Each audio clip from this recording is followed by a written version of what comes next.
शिरसाधेवं नारायणमशेषगं रमा वक्षोजकस्तूरी पङ्कमुद्रितवक्षसं श्रियः पतिमहं वन्दे श्रीवैकुण्ठनिकेतनं पञ्चरात्रप्रवक्तारम् आद्यं नारायणं गुरुं शुक्लाम्भरधरं विष्णुं शशिवर्णं चतुर्भुजं प्रसन्नवदनं ध्यायेत् सर्वविघ्नोपशान्तये यस्यद्विरदवक्त्राद्याः पारिषद्याः परस्सतं विघ्नं निघ्नन्ति सततं విశ్వక్సేనం తమాశ్రయే. అందరూ వారి వారి గోత్రములు నామ నక్షత్రములు కుటుంబంలోని సభ్యుల నామ నక్షత్రము మనసులో ఒకసారి సంకల్పించండి. எல்லாரும் அவளுடைய கோத்திரம் நாம நட்சத்திரம் குடும்பத்தில் எல்லாருடைய நாம நட்சத்திரம் மனசில் ஒரு வாட்டி சங்கல்பம் பண்ணுங்கோ. சர்வேஷாம் பக்தஜனானாம் க்ஷேமஸ்தைர்ய விஜயவீர்ய அபய ஆயுராரோக்கிய ஐஸ்வர்ய அபிவிருத்தியர்த்தம் தர்மார்த்த காமியமோக்ஷ சதுர்வித பலபுருஷார்த்த சித்தியர்த்தம் மனோவாஞ்சதா பலசித்தியர்த்தம் ஆரோக்கிய திருடகாத்திர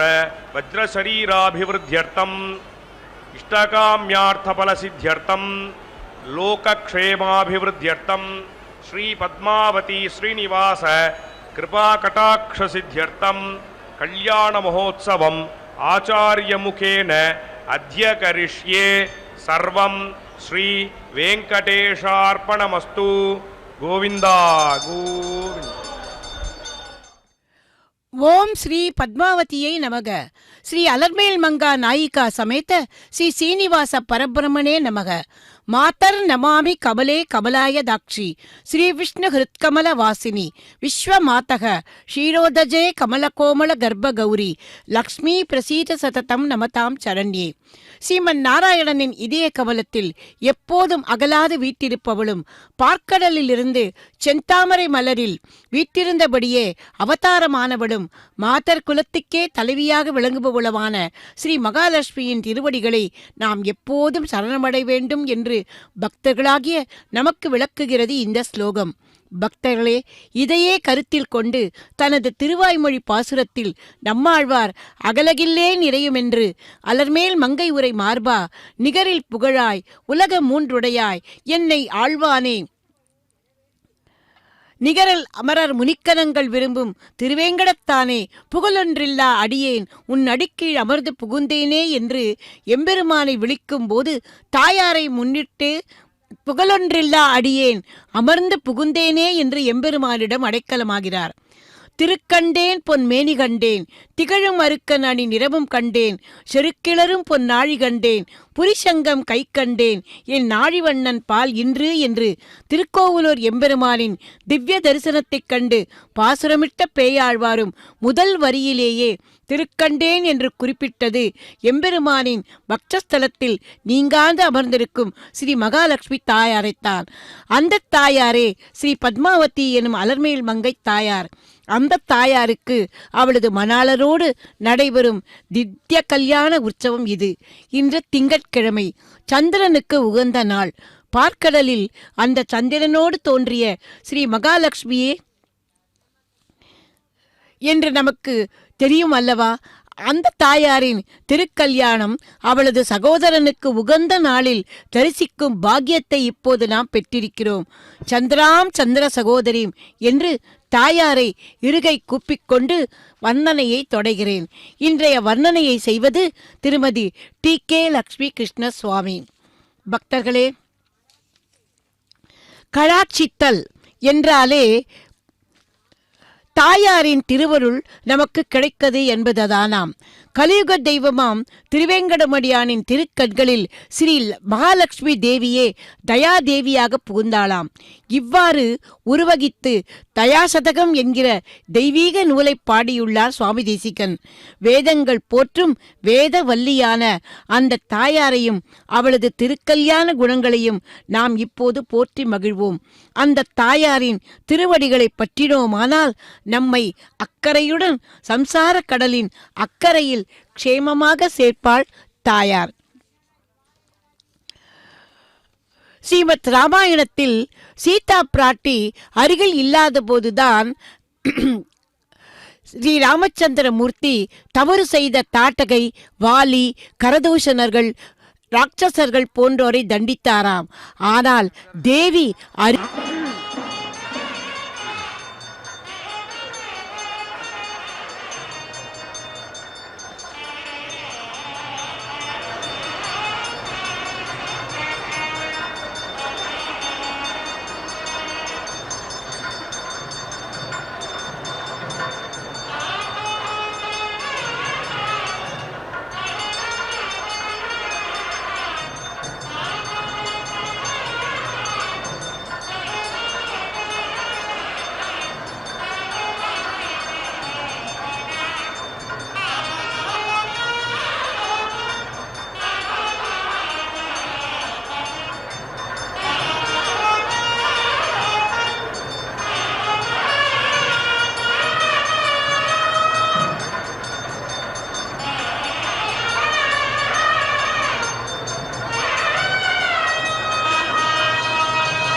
पृथिवी बृहती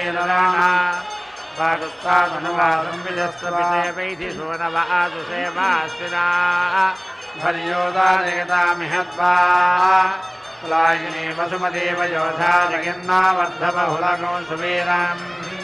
अवामजेन्द्रं मतिं बाधमानारायस्पोषे यज्ञपतिमा भजन्ति सुवर्धे हेदमानाय वोढमस्विनाध्वर्योधादयतामिहत्वा अग्ने पुरीषमिदेवयानीतान् द्वा विश्वे अभिगणन्तु देवाः सोमपृष्ठा घृतवती हसीद प्रजापदस्मे प्रविनागजस्वान्ध्वर्योदादयतामिहत्वा दिवोर्धासि पृथिव्यानाभिर्विष्टं हनीशामधिपत्नी भुवनानाम् ओन्मेत्रप्सो अपामसे स्वकर्मा तरिषिदस्विनाध्वर्योदादयतामिहत्वा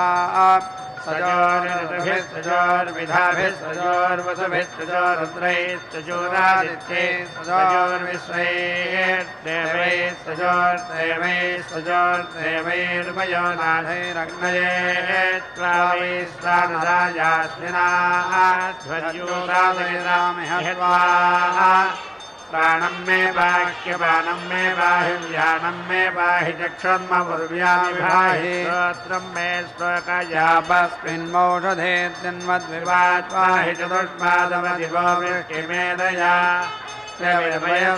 छन्दोदित्यवाक्वयो विराट्छन्दः पञ्चाविर्वयो गायत्री छन्दः त्रिवत्सो वय उष्णिः छन्दस्तुर्यवाद्वयो नष्टुप्छन्दः पट्टवाद्वयो बृहती छन्द वृक्षावयश्चतो बृहती छन्दर्षभवय कपृच्छन्दो धेनुर्वयो जगति छन्दो नड्वामयः छन्दो वस्तो वयो विबलं छन्दो विष्णुर्वयो विशालं छन्दः पुरुषो वयश्चन्द्रं छन्दो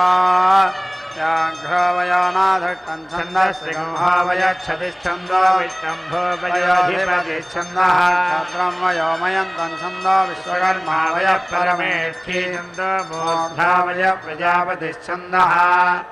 इन्द्राग्नि अव्यसमानाविष्टकान्द्रगं हतैव विष्टेन वा पृथिवी अन्तरिक्षं च विबाधता विश्वकर्मात्वा साधयत्वन्तरिक्षस्य पृष्ठे विजस्पति बृहस्पतिं भास्पतिं सूर्यमतीमायात्यां भास्या पृथिवीमोर्कन्तरिक्षमन्तरिक्षं यच्छान्तरिक्षं हान्तरिक्षं माहिकं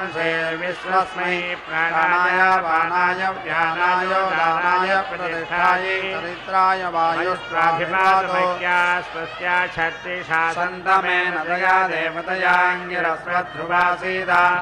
राज्ञसि प्राचीदिक् विराडसि दक्षिणादिक् सम्राडसि प्रदेचीदिक् स्वराडस्युदेचेदिगधिपत्न्यसि बृहतीदिगायुं मे पाहि प्राणं मे पाह्यपानं मे पाहि व्यानं मे पाहि चक्षुर् मे पाहि श्रोत्रं मे पाहि मनो मे जिह्वाचं मे पिन्वात्मानं मे पाहि ज्योतिर्मे यच्छा माछन्द प्रमाछन्द प्रतिमाछन्द श्रीभिश्चन्द ब्रह्मिश्चन्द उष्णिहाछन्द बृहति छन्दो नृतुप्छन्दो विराट्छन्दो गायत्री छन्दः छन्दो जगति छन्द पृथिवी छन्दो अन्तरिक्षं छन्दो ज्योश्छन्दः समाश्छन्दो नक्षत्राणि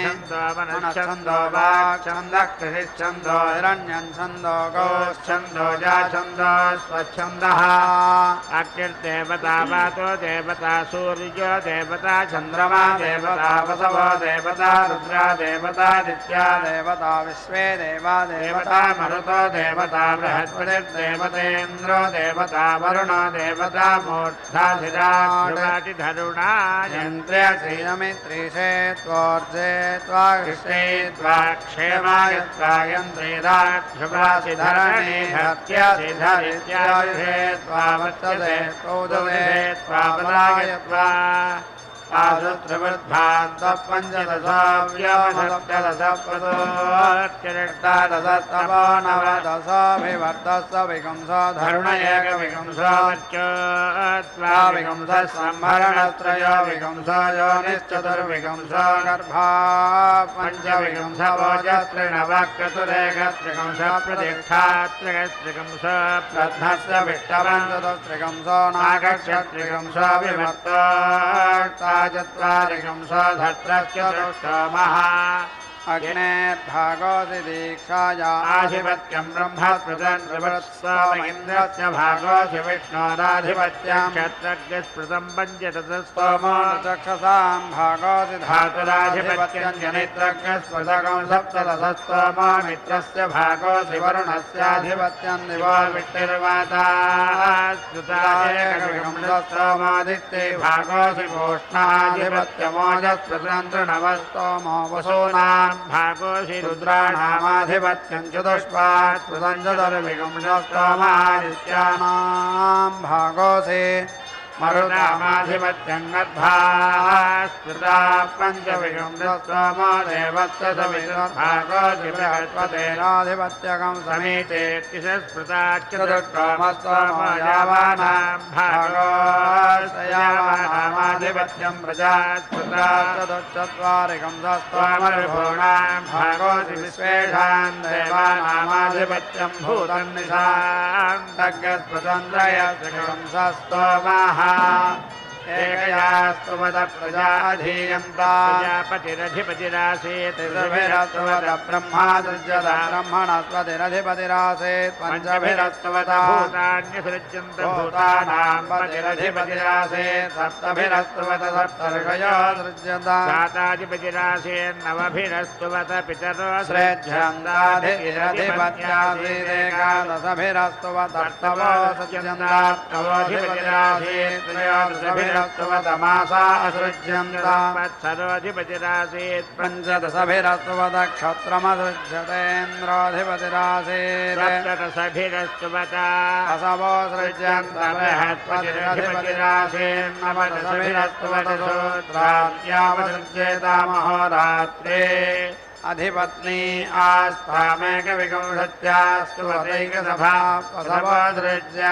वरुणोऽधिपतिरासीत् त्रयोविंशत्यास्तुवद क्षुद्रात्पसवसृज्यन्त पूषाधिपतिरासीत् पञ्चविंशत्यास्तुवदारण्यात्पसवसृज्यन्त वायुरधिपतिरासीत् सप्तविंशत्यास्तुवदर्या वा पृथिवीव्यैतामसवो रुद्रा आदित्या अनव्यायन्ते रामाधिपत्यमासेन्न विगंसत्यास्तुवद वनस्पतयो सृज्यन्त सोमोऽधिपतिरासीत् एकत्रिगंसतास्तुवद प्रजा सृज्यन्त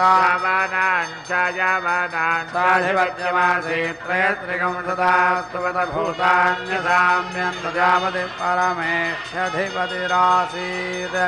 इयमेव साया प्रथमाव्योच्छलं करस्याञ्जरदिष्टा वधोर्चजानुनमगज्जनित्री त्रयेनां महिमानः सजन्ते छन्दस्वती उषसापे पिशाने समानय्यो निमनुसञ्चरन्ति सूर्यपत्नी शरदं जानति केतुं गृह्वाणे अजरे भूरिरेतसा सुदर्शवन्था मनुतिस्रागस्त्रयो घर्मासो अनुज्योतिषागुः प्रजामेका रक्षत्योर्जमेका व्रतमेका रक्षति देवयोनाम् सुदृष्टमा अभवद्यातुरीया यज्ञस्य पक्षाभिषयो भवन्ति गायत्रे जगदेव नष्टभान् निदान् पञ्चभिर्धाता विदधा विधयत्ता सागस्वत्रैरजनयत् पञ्च तासामयन्ति प्रयवेण पञ्चनाना रूपाणि कृतवसानाः निगमसत्सदारोपयन्ति निष्कृतगौतमानं क्रेतुं प्रतिमुञ्चमानाः दोगस्तन्मदेकवयः प्रजानतेर्मध्ये छन्दसपर्यन्ति भास्वतीः ज्योतिष्मती प्रतिमुञ्चते नभोदात्री देवेशोऽद्यस्य व्रतानि पश्यन्ति पशवो जायमानानारूपाणासुरस्यापस्थे एकाष्टकातपसा सत्यमाना निजानगर्थं महिमानमिन्द्रम् तेन दर्शोऽन्यदहन्तदेवा हन्तासुराणां भवच्छतीभिः अनानुजामनुजां मामगस्य सत्यं वदाञ्चन्निच्छायेतत् भूयासमत्यसुमतो यथा योऽयमन्यावो अन्यामजिमा प्रयुक्ता अभून्मम सुमतो सवेता आष्टप्रतिष्ठाममिदद्भिघाधम् भूयासमत्यसुमतो यथा योऽयमन्यावो अन्यामजिमा प्रयुक्ता पञ्चव्यष्टेरण पञ्चदोहागाम् पञ्चनाम्ने मृतवो न पञ्च पञ्चदिश पञ्चदशेन कृता स्वमानमोऽग्निरभिलोकमेकम् तस्यगर्भप्रथमां योषिष्यवामेकामहिमानं विभर्ति तोर्यस्यैकाचरदिनिष्ठते धर्मस्यैकाशिवितैकान्नियच्छति या प्रथमा योषत्साधेन न भवत्यमे तानप्रयस्वती शुक्रात्तरामुत्तरागुमाम् शुक्ररघात्योशागात्विश्वरूपासबलिरग्निकेतुः वानमर्थगस्वपश्यमाना बिभ्रती जरामजरपुषागाः ऋतूनां पत्नी प्रथमे यमागादह्नान् नेत्री जनित्री प्रजानाम् एकादशी प्रमदोषो व्योच्छस्य चेन्नात्मञ्जरयसि सर्वमन्यते अग्ने जातान् प्रणदान् सपत्नान् प्रत्यजातान् जातवेदोऽनुदत्स्व अस्मे दीदिः सुमना एतवस्यागुं धर्मन् त्रिवरोऽथ बुद्धिते साधा जातान् प्रणदान् सपत्नान् प्रत्यजातान् जातवेदोऽनुदत्स्व अभिनोद्रोहितमनस्यमानो वयज्ञस्यामप्रणुदानस्वपत्नान् चतुश्चत्वारिकंशस्त्वमोवच्चद्रविणं षोडशत्वमवोचो द्रविणं पृथिव्या पुरीगमस्याप्सो नाम एव छन्दो परिवच्छन्दः शम्भोश्छन्दः परिभोश्छन्दः आच्छन्दो मनश्छन्दो व्यजश्छन्दः सिन्धुश्छन्दः समुद्रं छन्दः सलिलं छन्दः संयच्छन्दो विगच्छन्दो बृहच्छन्दो रथन्तरं छन्दो निकायश्छन्दो विवदच्छन्दो गिरच्छन्दो भ्रजच्छन्दः षट्छन्दो ऋतुच्छन्दः खगोच्छन्दः स्त्रिखगोच्छन्दः काव्यं छन्दो छन्दः पदपङ्क्तिश्छन्दो क्षरपङ्क्तिश्छन्दो विष्टारपङ्क्तिश्छन्दः क्षुरोभिद्वान् छन्दः प्रच्छन्दः पक्षश्छन्द एव छन्दो वरिवच्छन्दो वयच्छन्दो वयस्कृच्छन्दो विशालं छन्दो विस्पर्धा छन्दश्छतिश्छन्दो दोरोहणं छन्दस्तन्त्रं छन्दो काङ्कं छन्दः अग्निर्वृत्राणि जङ्घनद्रविणस्योर्विपन्यया समेद्धसूत्राहुता त्वकं सोमासुसत्पतिस्त्वकं राजोतवृत्रः त्वं भद्रादिकृतः भद्राते अग्ने त्वनेकसंरक्षारस्य सतो विष्णुस्य चारुः नगत्ये तमसावरन्तनध्वस्मानस्तनुवीरे बहाधुः भद्रं ते अग्ने सहसिन्दनेकपपाक आरोचते सूर्यस्यां सदृशे तदृशे नक्तयाचितरोक्षितं दृशा आरूपे अन्नम् सैनानिकेन सुविदत्र अस्मे यष्टा देवागम् आयजक्षस्वस्ति अदभ्यो गोपा उदरः परस्वा अग्ने जुमधुतरेवतिः स्वस्ति नो दिवो अग्ने पृथिव्या विश्वायुर्धेः यथाय देव यच्छ्रीमहि दिवि जातप्रशस्तन्ततस्मादुर्विनन्धेः चित्रम् यथाह धर्मनुषो देवदाता यज्ञेभिः सोनो सहसोगिजासि देवानो अद्य समानानुसन्दग्ना सतो यक्षि देवान् अग्निमीडे पुरोहितं यज्ञस्य देवभृत्विजम् होतारकं रत्नधातमम् वृषादो मध्यमाकम् असि वृषादेव वृषव्रतः वृषाधर्माणि दधिषे शान्तपनायुजगं हविर्मरुतस्तच्युजुष्टना युष्माकोतीरिषादिशः यो नो मत्तो वृषोदुर्हिणायुस्तिरस्सत्यानि मरुतो जिघागं सात् गृहप्पा सम्प्रति तपसाहं दनादम् मत्सरीनामर्दस्वर्गावृक्षया सगनामानुषेषु ते स्मत्पादान् प्रमञ्चन्द्वगं हदस्तान्दपनामधिरामादयिष्णवः प्रीहि देवाको उसतो जविष्ठविद्वाको ऋतुकुं ऋतुपते गजेह ये देव्यार्विजस्तेभिरग्ने त्वगं होतॄणामस्याय दिशः अग्ने यदद्य विशो अध्वरस्य होतपावका देवेश्वरं हि यज्वा तथाजातिमहिना वियद्भोर्व्यावहयवेक्षयाते अद्य अग्निना रयिमस्य मत्कोशमेव दिवे एतदं वीरवत्तमं गयस्फानो अमी वहावसुवित्पुष्टिवर्धनः सुमित्रस्सो मनोभव ग्रहमेधा च आगतमरुतो मापभूतना प्रमुञ्चन्तो न अगंहसः पूर्वेभिर्हि ददासि मशरद्भिर्मरुतो वयं महोभिः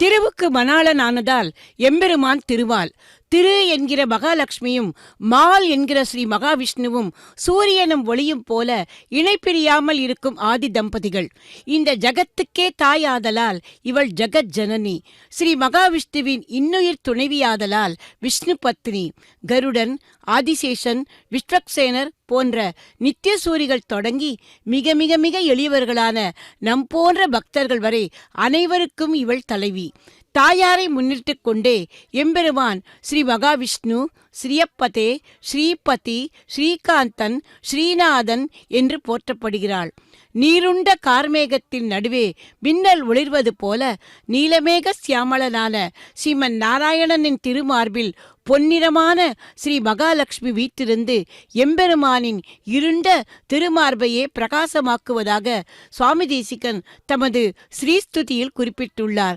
அந்த தாயாரின் திருக்கல்யாணத்தில் இப்போது நடைபெறுவது கன்னியாதான நிகழ்வு. பக்தர்களே, இந்த எம்பெருமானின் திருமார்பில் வீட்டிருக்கும் திருமகளைக் கண்ட பேயாழ்வார் போற்றும் விதம் என்ன தெரியுமா? சிவந்த திருமேனியுடன் திகழும் திருமகளையே பார்த்து பார்த்து திருமாலின் திருக்கண்கள் செந்தாமரை போல சிவந்தனவாம். கார்மேக நிறம் கொண்ட திருமாலையே எப்போதும் நோக்கிக் கொண்டிருப்பதால் தாயாரின் கருவிழிகள் இன்னும் கருத்தனவாம். அது மட்டுமல்ல, தாயாரின் கருவிழிகள் பட்டதாலேயே திருமாலின் திருமேனி இன்னும் கருத்து போக திருமாலின் சிவந்த விழிகள் நோக்கப்பெற்ற தாயாரின் மலர்மேனி இன்னும் சிவந்து விட்டதாம்.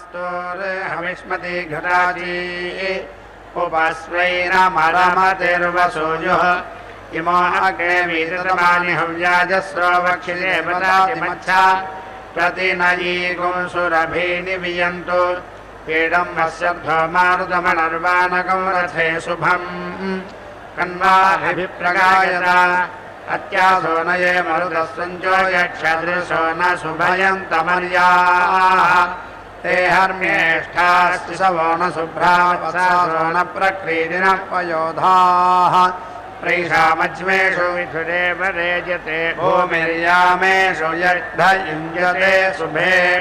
ते क्रीडयो धुनयो भ्राजदृष्टय स्वयं महित्वं पनयन्त दूतयः उपक्वरेषु यदचिद्भञ्जयिं वय इव मरुतः केनचित्पथा श्चोदन्तिकोऽसावो रथे स्वाघृतमुक्षता मधुवर्णमर्चते अग्निमग्निहविमभि सदा हवन्त विस्पतिम् अव्याहं पुरप्रिया स्वगम्भिरसन्दयीरते सुजादेवङ्घटस्तुता अग्निगमहव्याय वोढवे इन्द्राग्निरोचनादिवश्च तत्पुरत्रमिन्द्रं वो विश्वतस्वरेन्द्रन्नरो विश्वकर्मणः हविधावृधानो विश्वकर्मणः हविधावर्धनेयाम् यत्पिरिदिक्षया कृत्वा क्षयं जिन्वा प्रेतिरसि धर्मायत्वा धर्मं जिन्वान्वितरसि दिवे त्वा दिवं जिन्वा अन्तरिक्षा कृत्वा अन्तरिक्षं जिन्वा प्रतिधिरसि पृथिव्यै त्वा पृथिवीं जिन्वा विष्कम्भोऽसि वृष्टिः त्वा वृष्टिं जिन्वा प्रवास्यह्ने त्वा जिन्वा नवासि रात्रियै त्वा रात्रिं जिन्वोऽसि गसि वसुभ्यस्त्वा वसुं जिन्वा प्रकेतोऽसि रुद्रेभ्यस्त्वा रुद्रान् जिन्वा सुधीतिरस्यादित्येभ्यस्त्वा नित्याञ्जिन्मोजोऽसि पितृभ्यस्ताञ्जिन्मटन्तरसि प्रजाभ्यस्त्वा प्रजाजन्मवर्धनाषाढसि पशुभ्यस्ता पशुञ्जिन्मरेवदस्योषधेभ्यस्योषधेर्जिन्वाभिजितसि युक्तग्रावेन्द्राय वेन्द्रञ्जिन्वाधिपतिरसि प्राणागत्वा प्राणञ्जिन्मगन्तास्य पानाय त्वा पाणञ्जिन्म सकं सर्पोऽसि चक्षुषे त्वा चक्षुर्जिन्मयोधा असि श्रोत्राय त्वा श्रोत्रञ्जिन्म प्रवृदसि प्रवृदसि संवृदसि विवृदसि सकं रोहसि निरोहसि प्ररोहश्च नुरोहसि वसुकोऽसि वेषश्रीरसि वस्यष्टिरसि प्राज्ञसि प्राचीदिक्वसवस्ते देवाधिपतयोक्तिर्हेतीनां प्रतिधत्ता त्रिमुत्वा स्तोमप्रसिव्यागश्रयत्वाच्यमुत्थमव्यथयत्स्रभ्नातुरथन्तरकं सामप्रतिष्ठित्ये याडसि दक्षिणादिक्रुद्रास्ते देवाधिपतय इन्द्रो हेतीनां प्रतिधत्ता सञ्चरथस्त्वा स्तोमप्रसिव्यागश्रयतु प्रमुखमुत्थमव्यथयत्स्रभ्नातु प्रतिष्ठित्ये सम्राडसि प्रतीचीदिकादित्या स्ते देवाधिपतयः सोमो हेतीनां प्रतिधत्ता सप्तदशस्त्वा स्तोमप्रसिव्यागश्रयतु मरुत्वतीयमुक्षमव्यथयत्स्रभ्नातु वै रूपं सामप्रतिष्ठित्ये स्वराडस्युतिदिग्विश्वे ते देवाधिपतयो वरुणो हेतीनां प्रतिधत्तैकविगुंसस्त्वा स्तोमप्रसिव्यागश्रयतु निष्केवल्यमुक्षमव्यथयत्स्रभ्नातु वै राजकुंसामप्रतिष्ठित्या अधिपत्यसि बृहदेदिं मरुदस्ते देवाधिपतयो बृहस्पतिर्हेतीनां प्रतिधत्ता तृणवत्रयस्त्रिपुंसौ त्वा स्तोमो पृथिव्यागश्रयतां वैश्वदेवाग्निमारुते उक्ते अव्यथयन्ति स्तभ्नीतागुंसाक्वरैवते सापदे प्रतिष्ठित्या अन्तरिक्षाय ऋषगस्त्वा प्रथमजा देवेषु दिवो मात्रया वरिणा प्रथन्तु विधत्ता चायमधिपतिष्ठते त्वा सर्वे संविधानानागस्य पृष्ठे वर्गे लोके यजमानं च साधयन्तु अयं पुरोहरिकेशः सूर्यरश्मितस्य रथकृत्सरथौजाच्येनानि ग्रामण्यो कुञ्जिकस्थला च कृतस्थला च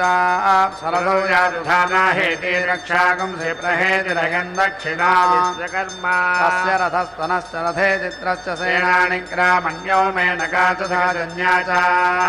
श्रदोदाङ्क्ष्णवप्रसवो हेति पौरुषेयो वधप्रहेतिरयं पश्चात् विश्वव्यच्छास्तस्य रथप्रोत समरथश्च सेनानि ग्रामण्यो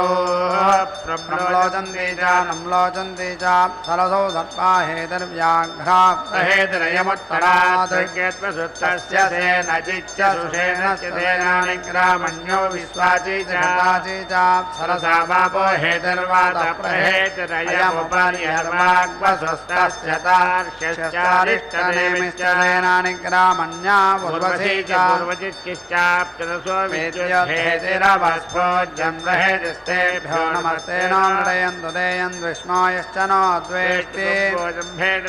आयोस्त्वासदने साधयाम्योदच्छायाया नमः समुद्राय नमः समुद्रस्य चक्षसे मेष्ठीत्वा साधकेतु दिवपृष्ठे यजस्वतीं प्रधस्वतीं विभूमतीं प्रभूमतीं परिभूमतीं दिवै यच्छादिवं माहिगंसेर्विश्वस्मै प्राणाय पानाय व्यानायो दानाय प्रतिष्ठायै चरित्राय सूर्यस्याभिपातो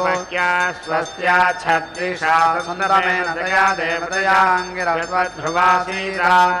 प्रोधस्वो नयवसे अविश्यनिगदामः संवरणः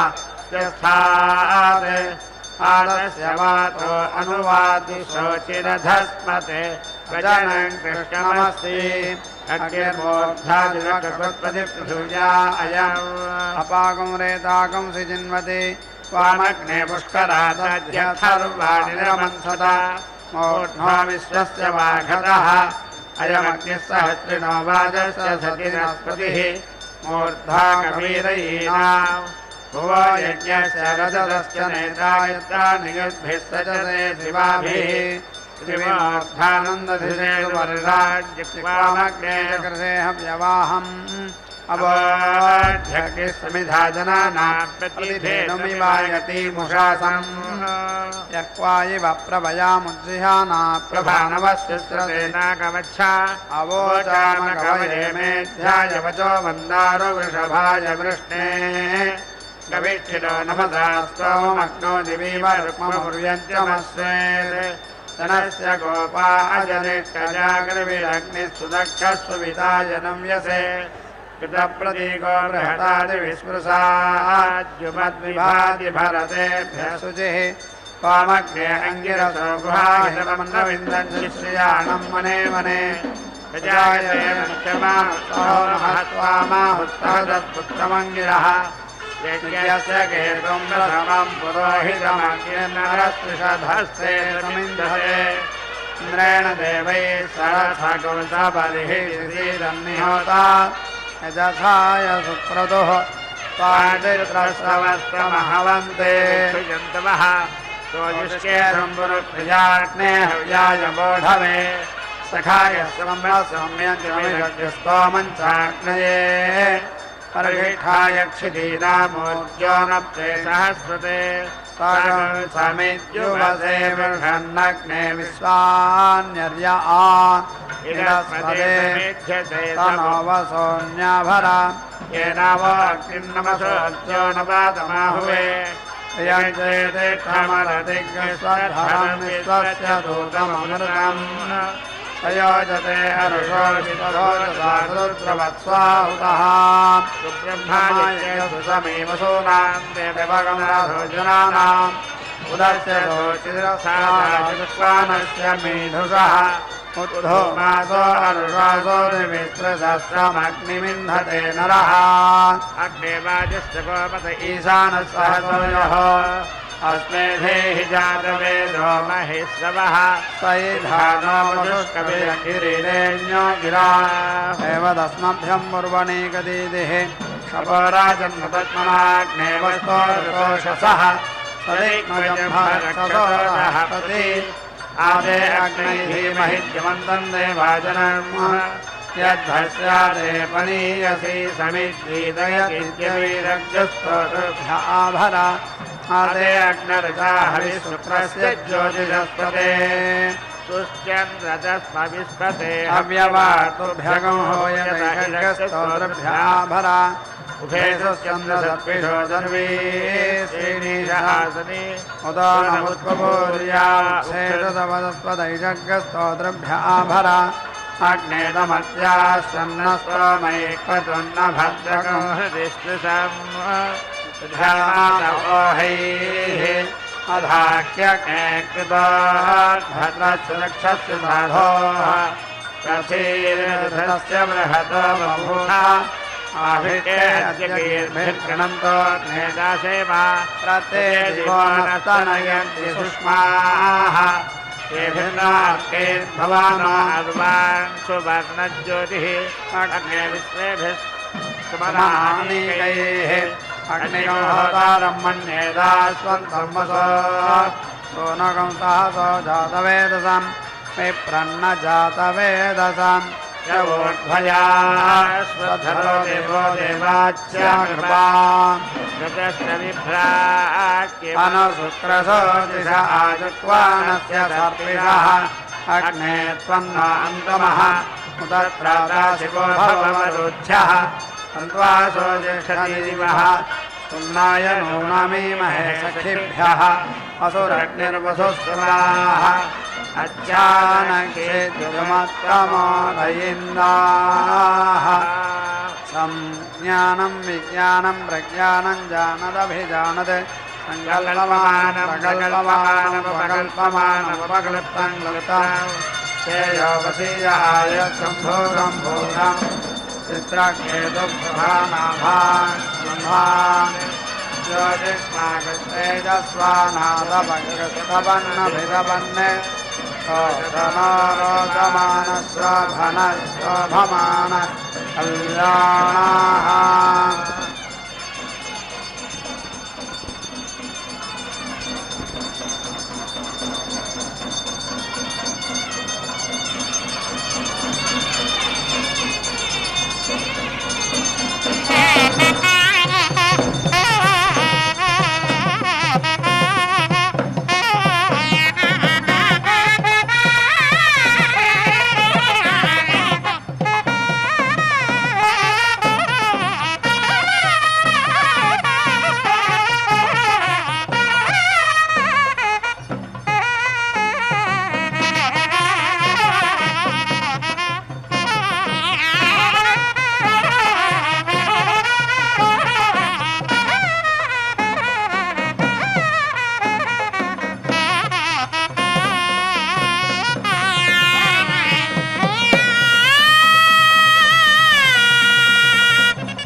వెంకటపతి అలమేలు మంగయును కదిసియున్నారు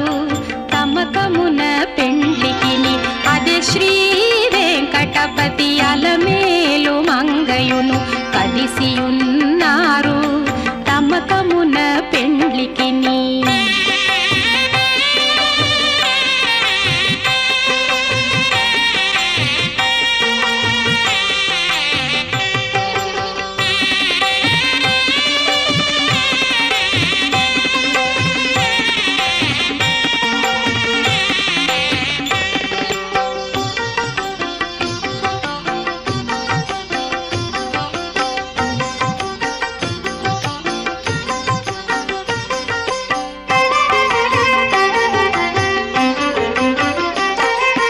బాసికములు కట్టరో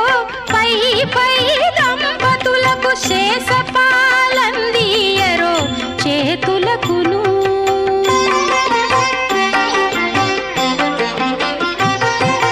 బాసికములు కట్టరో పై పై దంపతులకు శేషపాలందియరో చేతులకును సూసకాల పేరంటాండ్లు శోభాన పాడరో సూసకాల పేరంటాండ్లు శోభాన పాడరో మోసపోక ఇట్టే ముహూర్తమడుగరో అదే శ్రీ వెంకటపతి అలమేలు మంగయును కదిసియున్నారు తమకమున పెండ్లికిని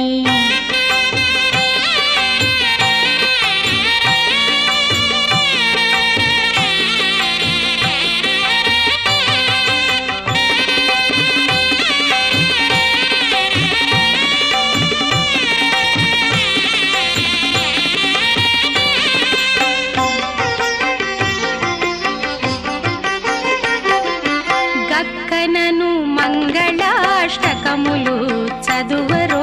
తక్కక జేగట వేసి తప్పకుండాను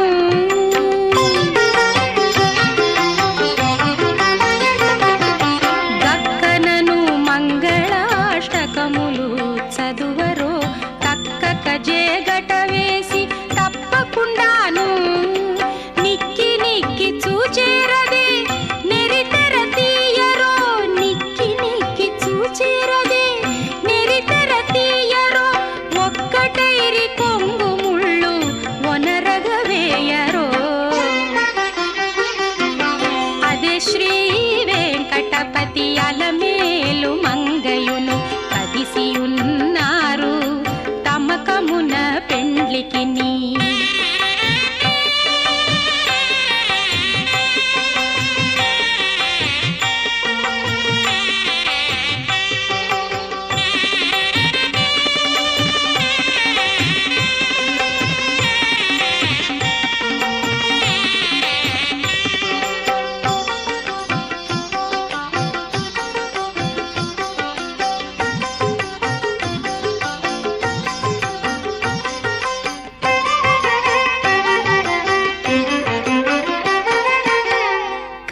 కంకణదారములను కట్టరో ఇద్దరికిని సుంకుల పెండ్లి పీట కూచుండ పెట్టరో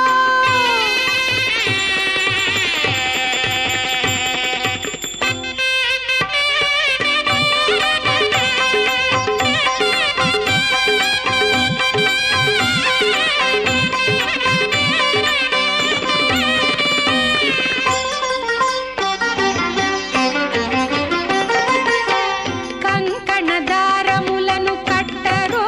ఇద్దరికిని సుంకుల పెండ్లి పీట కూచుండ పెట్టరో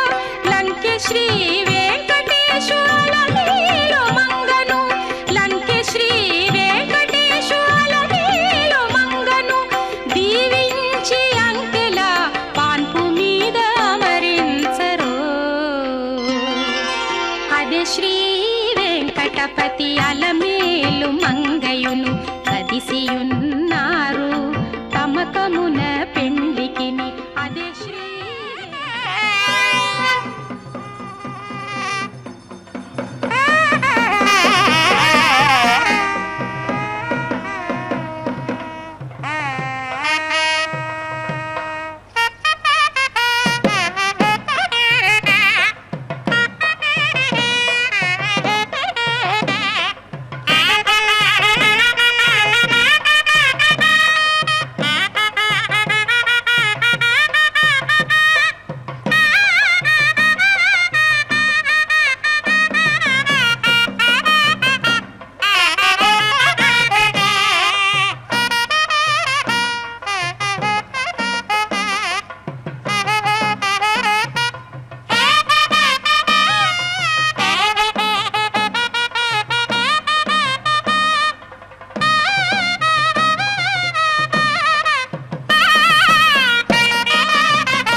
युजायुजाय नज्म्याघाराभ्यां तेजसा वर्चसोऽग्रेभिस्तोमेभिश्छन्दोभिरय्यै पोषाय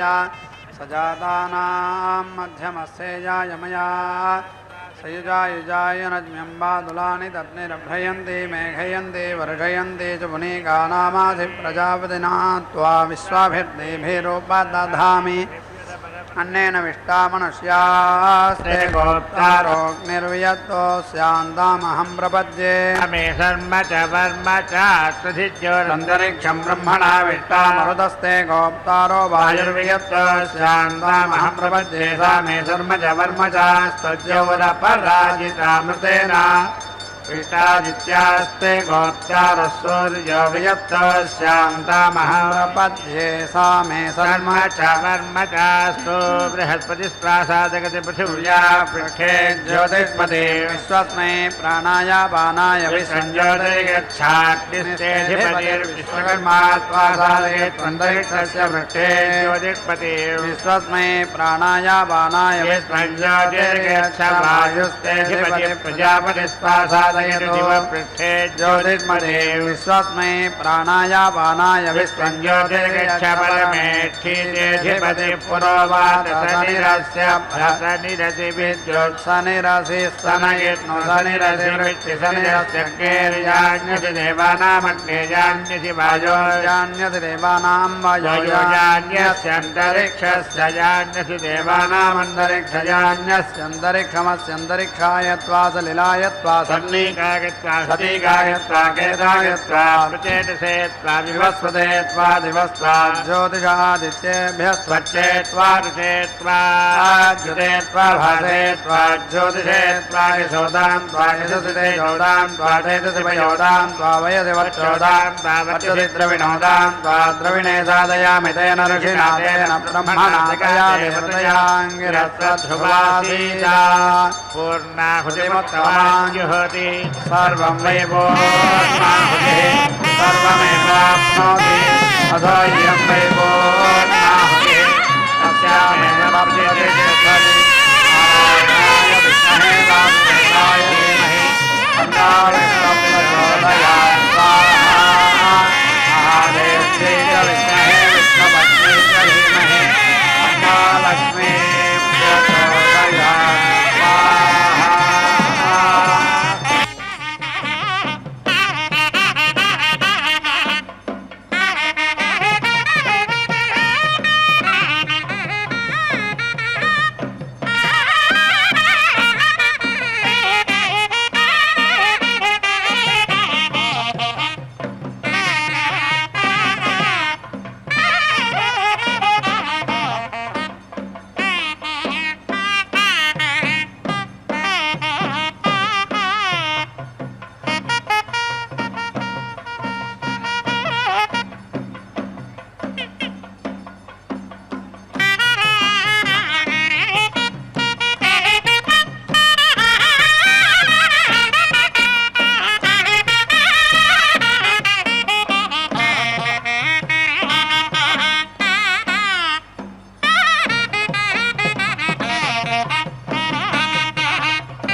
सदा